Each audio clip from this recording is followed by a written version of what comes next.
আমাদের প্রত্যেকটা কাজের ভিতরে ভুল হয়, সুন্নত তরিকা অনুযায়ী হয় না, ইসলামের নিয়ম কানুন অনুযায়ী হয় না। আমরা মানুষের সাথে কথা বলি, এই কথার ভিতরে ভুল হতে পারে, আমার দ্বারা আমার অপর মুসলমান ভাই কষ্ট পেতে পারে। আল্লাহ পাক রব্বুল আলামিন কোরআনের ভিতরে একটা আয়াতের ভিতরে বললেন, ইয়া আইয়ুহাল্লাযীনা আমানুত্তাকুল্লাহ হাক্কা তুকাতিহি ওয়া লা তামুতুন্না ইল্লা ওয়া আনতুম মুসলিমুন।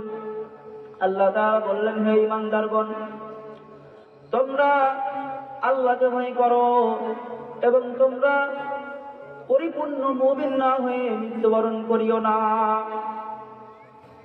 এখন বলেন, আমরা যে মুসলমান, আল্লাহ তাআলা আমাদেরকে মুসলমান হতে বললেন। প্রথমে আল্লাহ তাআলা ঈমানদারদেরকে ডাক দিলেন, সেই ঈমানদারদেরকে আবার বললেন, তোমরা পরিপূর্ণ মুমিন না হয়ে, মুসলমান না হয়ে কবরে আসিও না, মৃত্যুবরণ করিও না। এর কারণটা কি আমাদের জানার দরকার আছে না নাই? সংক্ষিপ্ত আকারে বলতে চাই, আমরা মুসলমান ঠিকই, আমাদের মুসলমানের ঘরে জন্ম হয়েছে ঠিকই, আমরা মুসলমান বলে দাবি করি, এটাও ঠিক। আমরা যে মুসলমানের ভিতরে কোনো সন্দেহ আছে? কোনো সন্দেহ নাই। কিন্তু তারপরেও আল্লাহ তাআলা আমাদেরকে কেন বললেন মুসলমান হয়ে কবরে যাওয়ার জন্য?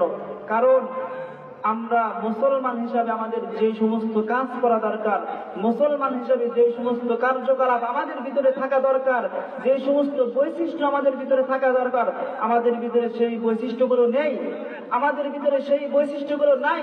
এই জন্যই আল্লাহ তাআলা আমাদেরকে পরিপূর্ণ মুসলমান হয়ে কবরে যাওয়ার জন্য বললেন। একজন মুসলমান শুধু নামাজ পড়বে, রমজান মাসে রোজা রাখবে, হজ ফরজ হলে হজ করবে, যাকাত ফরজ হলে যাকাত দিবে, মানে ইসলামের যেগুলো বিধান রয়েছে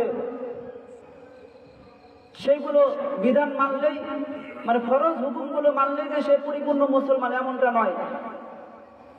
আমরা সাংসারিক জীবনে যাব, আমাদের ভিতরে ইসলাম ঢুকাতে হবে, সাংসারিক জীবনের ভিতরে ইসলামকে ঢুকাতে হবে, ইসলাম অনুযায়ী, ইসলামের বিধান অনুযায়ী সংসার করতে হবে।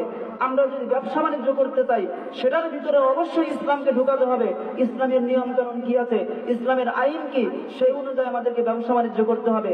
মানুষের সাথে মুআশারাত করতে হলে ইসলাম কিভাবে মুআমালাত করতে বলছে, মুআশারাত কিভাবে করতে বলছে, আল্লাহ রাসূল কিভাবে বলেছেন, কোরআন কিভাবে বলেছে, সেইভাবে আমাদেরকে প্রত্যেকটা কাজ করতে হবে। শুধু নামাজ রোজা করলেই সে পরিপূর্ণ মুসলমান হতে পারবে না। এজন্য মুসলমান ভাইরা আমার, আমাদেরকে পরিপূর্ণ মুসলমান হওয়ার জন্য যেগুলো কাজ করা দরকার সেগুলো আমাদেরকে অবশ্যই পালন করতে হবে, অবশ্যই করা দরকার। তবেই না আমরা পরিপূর্ণ মুসলমান হয়ে আল্লাহর দরবারে কিয়ামতের দিন আল্লাহ